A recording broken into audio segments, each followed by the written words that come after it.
Auschwitz is a name the world can't forget. At the Nancy and David Wolf Holocaust and Humanities Center, we've made it part of our mission to understand its impact by learning from those who survived and came to Cincinnati. In this limited series, we share those stories of courage, loss, and the ripple effects still felt today. My name is Cori Silbernagel.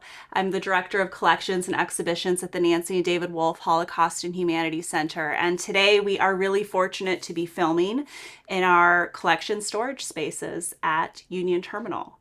One of my favorite things about working with our collection is that I get to learn the stories of our Holocaust survivors that settled here in Cincinnati. So today I'm going to share two of those stories with you. Each of these stories is a story of courage, is a story of resilience, and is a story of both survival in Auschwitz and rebuilding here in Cincinnati. So I first would like to share the story of Henry Carter. This is a photograph of Henry Carter taken later in life. Henry Carter was a survivor from Poland. He was living with his family, his wife, his two young children, in Bleiskau when the German army invaded Poland in 1939. Henry and his family fled their home. They rented an apartment in Krakow, and they were safe for a time, but eventually the German front continued across the country of Poland. And in 1941, Henry and his family were confined to the Krakow ghetto. Henry didn't sit idly by in the ghetto. He, through acts that were both big and small, did what he could to resist, and he became involved in the underground movement. When I look at this photograph of Henry, I can see that courage within his face. In the ghetto, he obtained false papers, and he was able to come and go from the ghetto secretively. And in doing that, he was able to gather information by listening to the British broadcast radio. So he was learning about what was happening in the war. He was bringing that information back into the ghetto, telling members of the resistance. And ultimately, he was arrested and he was caught for doing this. He was arrested one day coming back into the ghetto to visit his family, and he was placed in the prison in the ghetto. Ultimately, he was deported to Auschwitz, and that was when Henry was separated from his family. He never saw his wife and children again, and they did not survive the Holocaust. In Auschwitz, Henry survived by helping others and by receiving the help of others. When he was in the camp, there were 3 different boys that he cared for. They had lost their families, they were separated themselves, and Henry cared for them up through liberation. When Henry first arrived at the camp, he was tattooed with a number on his arm. You can see that number here in this photograph. And he was given a striped prisoner uniform. This was the cap that Henry was given. This number is embroidered after the war. Henry kept this because it was a memory of what he had experienced and what he had overcome.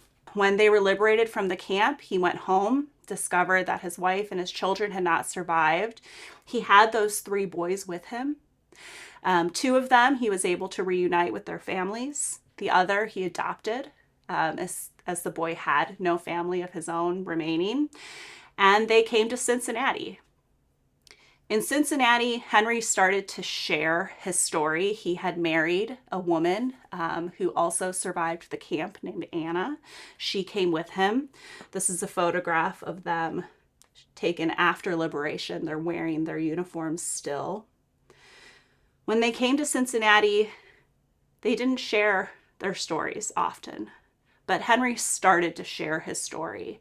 And some of these newspapers are evidence of that. As Henry got older, he began to share more and more, and he became a really beloved figure in our community. He owned a dry goods store in Erlanger, Kentucky. You can see that photograph here. Here's Henry standing outside of his store, inside of his store. And when I read through these newspapers, I can pull out some really special quotes. He notes that before I die, I want people to know about what happened. He writes that I only survive by strong beliefs. I'm grateful to be here. People don't know what freedom means, and I thank God that I'm here. So it was important for Henry to share his story. And it really is a privilege that we're able to share that story today. Henry is no longer living, but his story can continue to be shared through artifacts like these, through the testimony he recorded, and his story is upstairs in the museum today. Another story I want to share with you from the archives is the story of Leo Wilich. This is a story that has been shared in our museum for years through this very special artifact right next to me. If you visited the museum before, you've probably seen this. And today we've brought it downstairs into our collection office to share more of this story with you. So Leo was born in Poland. He's a Polish survivor who was living in Lodz when Poland was invaded. He was a furrier. He was a successful businessman, and upon occupation was forced into the Lodz ghetto. From the Lodz ghetto, Leo was deported to Auschwitz. He was with his brother. His brother died very shortly after arrival. Something that's written that really tortured Leo throughout the rest of his life, that experience. But Leo really persevered and continued by not only surviving in the camps, but rebuilding a new life here in Cincinnati. When Leo arrived in Auschwitz, he was given this uniform. His number is included here on this badge. And he was never tattooed with this number, as many Auschwitz survivors or those coming into the camp were. He would have been, had he not been sent to Dachau 10 days later. So he was in Auschwitz for a very short period of time. Ultimately then went to Dachau and was liberated from Dachau at the end of the war. When Leo was liberated, he didn't get rid of his uniform. It exists right next to us today as this tangible memory of what he had been through. It was important to him. He took very good care of it. For an item that was made to dehumanize, to take away his identity, this uniform became part of his identity.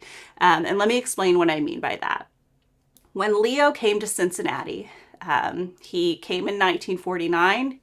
He was the only survivor of his family, and he had to rebuild.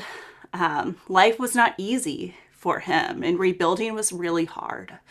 So Leo would, upon having a bad day, take this uniform out of his closet at his home, and he would put it on and look at himself in the mirror. And he would be reminded, looking at himself, that he had witnessed his worst days already. His worst days were in the ghetto. His worst days were in Auschwitz and in Dachau. And that because of those experiences, he knew he could overcome what was bothering him today. So this symbol of dehumanization for Leo became part of who he was, part of his story. I want to share a photograph of Leo. This photograph is taken in 1950. He would have been in Cincinnati at this point in time.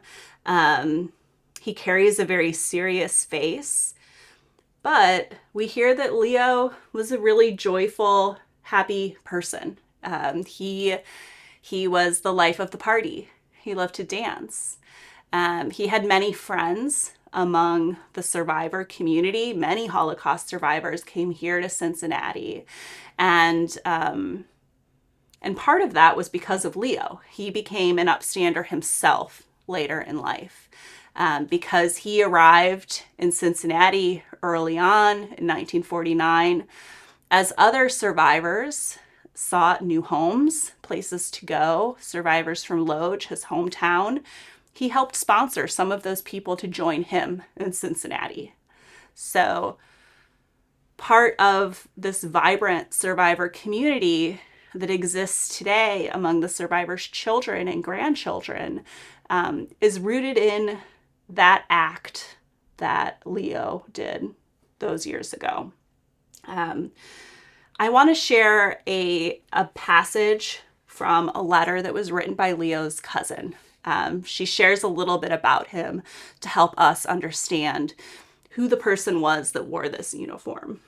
She writes, "Like so many other survivors, Leo's ability to create a new life was a remarkable achievement. Although he didn't articulate it as such, Leo understood the freedom that he found in the United States could never be disengaged from its hard-won roots and suffering. His camp uniform was the personification of that suffering, yet his values were anchored in those painful memories.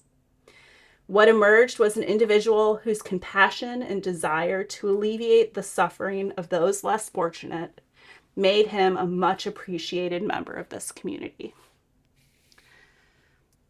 Individuals like Leo and Henry are remembered by many in our community.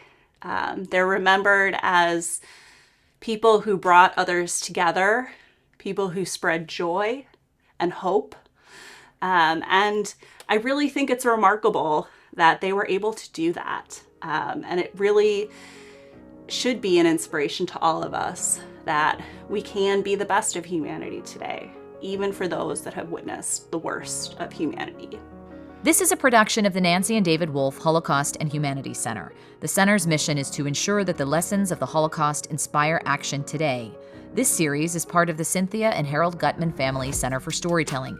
Special thanks to Julie and John Cohen for their support of this series. Visit us in person at Historic Union Terminal in Cincinnati, Ohio, or online anytime at holocaustandhumanity.org. Managing producer is Ann Thompson, technical producer is Robert Mills, and technical director is Josh Emerson. Additional video production by Michael Holder. Visit Auschwitz, not long ago, not far away, at Union Terminal, beginning in October 2025.